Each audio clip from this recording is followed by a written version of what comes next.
Show me. My Lord, you are conducting their case for them.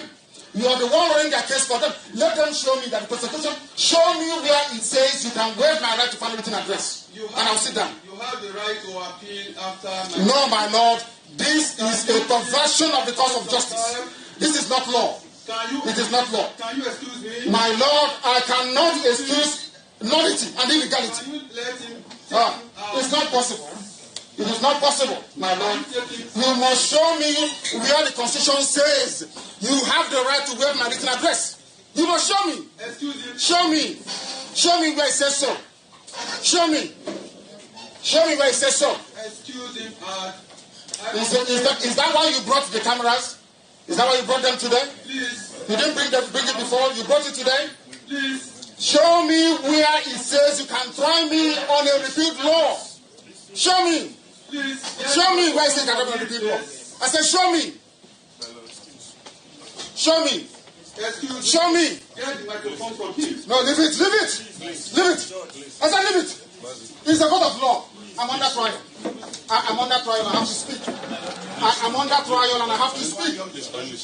Listen to me. Listen to me, please. I'm under trial. I'm under trial. I'm under trial. And I must address the court. Wait. No, listen to me. Please. The judge must listen to me. No. Wait. Wait. I'm asking a very simple question. No. Wait. Please. Look, this is Supreme Court. Wait, hold on. This is Supreme Court here. Hold on a second. Hold on. I said hold on. This is not a court of law. It's not a court of law. What you're doing is not law. You don't know the law. Show me. I said show me where you have the right to waive my right to final address. Show me. It's what the Constitution says. Show me. Show me. You cannot show me. You cannot show me. You cannot show me because you don't know the law. You can't show me. Wait, hold on. Don't touch me. Don't you dare touch me. People who don't know law, show me where it says you can waive my right. Show me the place I'm asking you. Show me. Show me. Show me. Which law says you can try me an unwritten law? Show me. You cannot show me. And you're a judge. You claim you're a judge. You don't know law. You don't know law. Nonsense. Where is the final written address? Where is it? Which law gave you the right to waive my final written address? Which law gave you that right?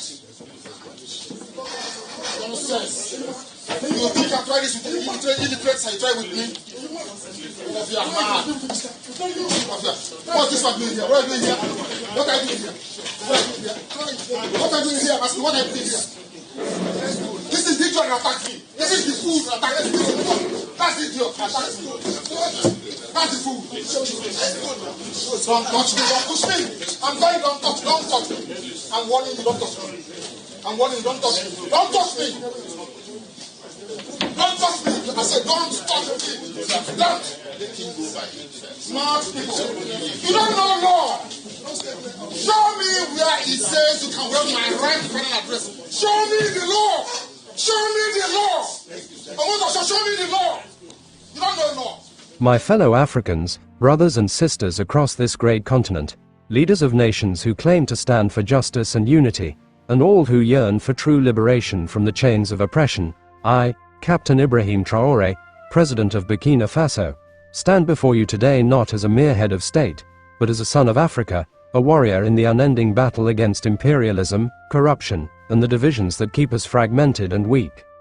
I speak with the fire of our ancestors, the unyielding spirit of Thomas Sankara, and the collective rage of a people who have suffered too long under the boot of tyrants, both foreign and homegrown. Today, I must condemn, in the strongest possible terms, the outrageous and illegal sentencing of our brother Nnamdi Kanu to life imprisonment by the Nigerian government. This is no mere judicial decision. It is a brazen act of cowardice, a manifestation of weak leadership steeped in tribal bigotry, and the highest level of wickedness inflicted upon a true freedom fighter. Nnamdi Kanu, leader of the indigenous people of Biafra, has been cast into the abyss of a life sentence on trumped-up charges of terrorism, charges that are nothing more than a veil for silencing dissent, crushing self-determination, and perpetuating the neo-colonial order that divides our continent. Let us delve deep into this travesty, for it is not an isolated incident but a symptom of a rotting system that infects Nigeria and threatens all of Africa. The roots of this injustice trace back to the Biafran War of 1967 to 1970, where millions of Igbo people, Kanu's kin, were slaughtered in a genocide fueled by ethnic hatred and British colonial meddling. That war was not about unity. It was about domination, about ensuring that the oil-rich southeast remained under the control of a central government beholden to foreign interests. Today, over half a century later, the same tribal bigotry persists. The Nigerian state, dominated by northern and western elites, views the Igbo and their calls for autonomy not as legitimate grievances, but as threats to their power. Kanu's crime, advocating for Biafran independence through peaceful means, broadcasting truths about marginalization, and exposing the systemic exclusion of the Southeast from political and economic equity. This is tribalism at its core: weak, insecure leaders who resort to kangaroo courts because they cannot win the argument through reason or justice. And make no mistake, this sentencing is illegal on every front. International law, including the African Charter on Human and People's Rights, affirms the right to self-determination. Kanu was extraordinarily rendered from Kenya in 2021 in violation of extradition protocols, held in solitary confinement, denied fair trial rights, and now condemned to life behind bars without due process. Courts have repeatedly dismissed similar charges, yet the Nigerian judiciary, puppeted by a corrupt executive, revives them like a zombie from the grave of colonialism. This is not justice. It is judicial terrorism, a tool to intimidate freedom fighters across Africa. Nnamdi Kanu is no terrorist. He is a beacon of resistance, a voice for the voiceless, a man who has sacrificed his freedom to fight for the dignity of his people. Like Patrice Lumumba, like Steve Biko, like our own Sankara, Kanu embodies the Pan-African struggle against oppression. He has called out the exploitation of Nigeria's resources by multinational corporations, the siphoning of oil wealth that leaves the Niger Delta poisoned and impoverished while elites in Abuja live like kings.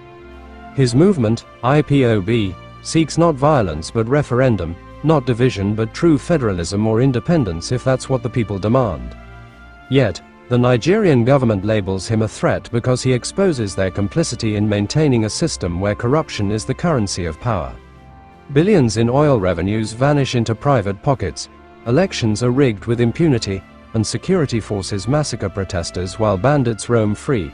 This is the highest level of wickedness, condemning a man to rot in prison for daring to dream of a better Africa, while the real terrorists, those who loot the nation's treasury and betray their people, walk free. The Nigerian government thinks itself untouchable, shielded by its oil deals with the West, its alliances with imperial powers who prop up dictators to secure their interests. They hide behind the African Union, preaching unity while chaining brothers who fight for it. But I say to President Tinubu and his regime, you are not untouchable. Your corruption is a cancer that spreads, weakening the entire body of Africa. You claim to fight terrorism, yet you terrorize your own citizens. You speak of democracy, yet you jail those who demand it.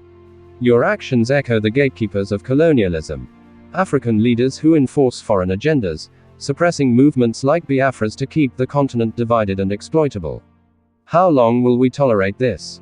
How many more Kanus must languish in cells before we rise?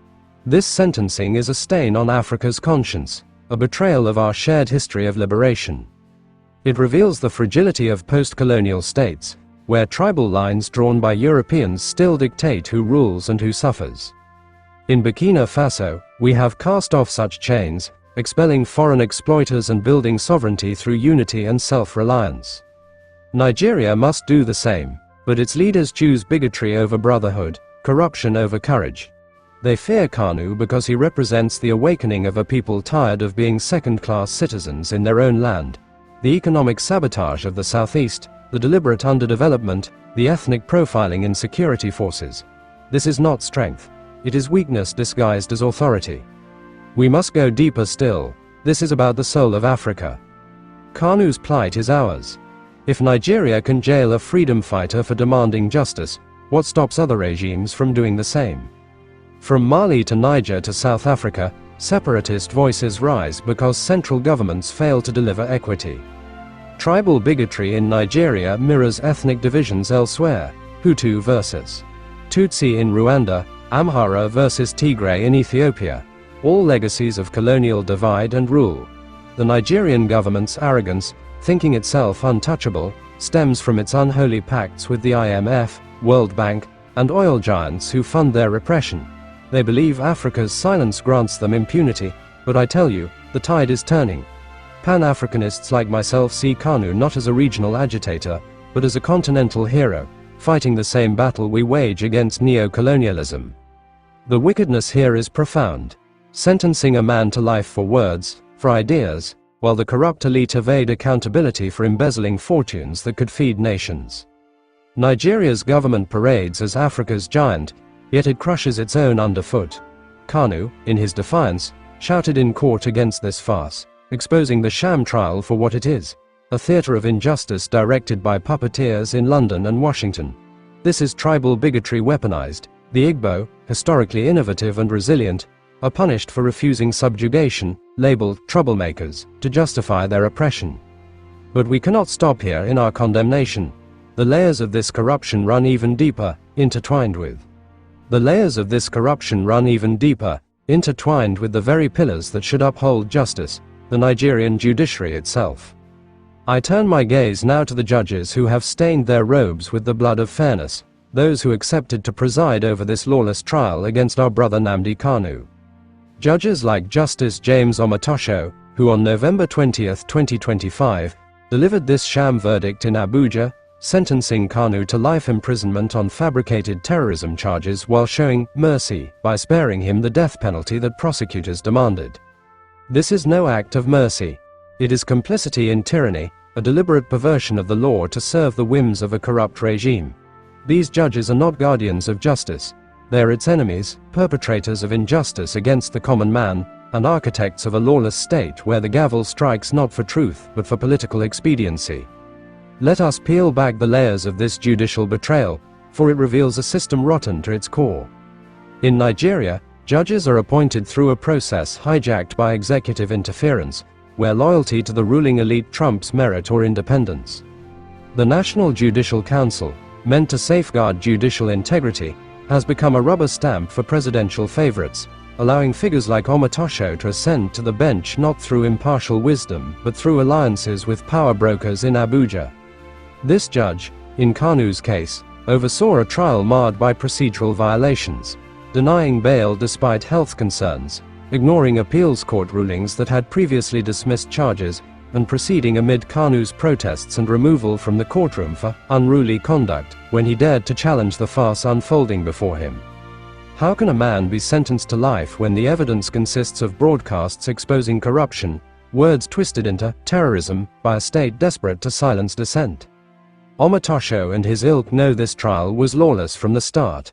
Kanu's abduction from Kenya without proper extradition, his prolonged detention in violation of habeas corpus, the suppression of witnesses, and the selective prosecution that ignores real terrorists ravaging the north while targeting a peaceful advocate for self-determination. These judges are enemies of the judiciary because they erode the very foundation of law. A true judiciary stands as a bulwark against executive overreach, yet in Nigeria, it has devolved into a tool of repression.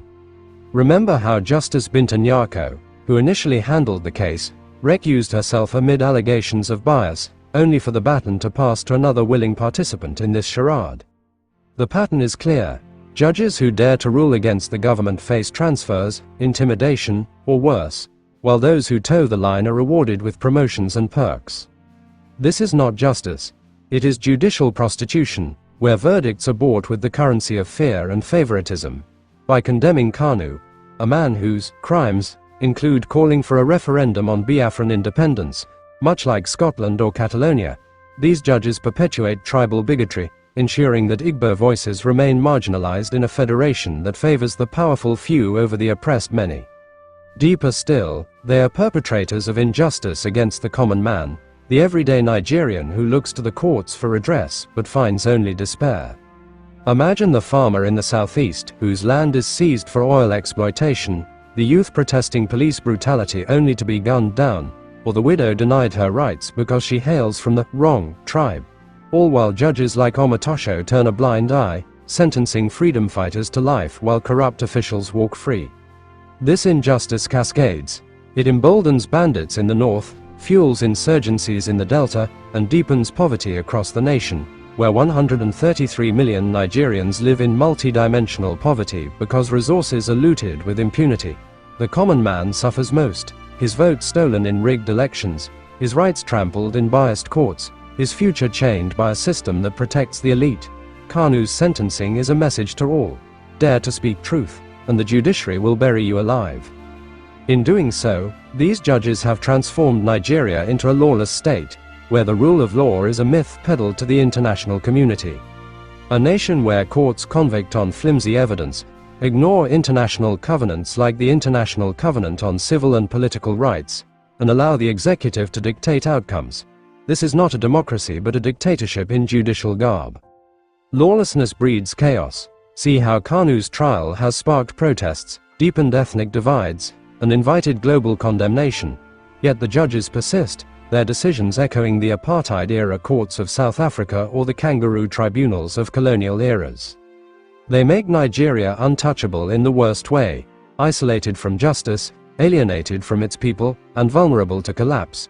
How many more common men must languish in prisons like Kanu, their families shattered, their causes criminalized, before we recognize that these judges are not just failing the bench, but betraying Africa's aspirations for true sovereignty?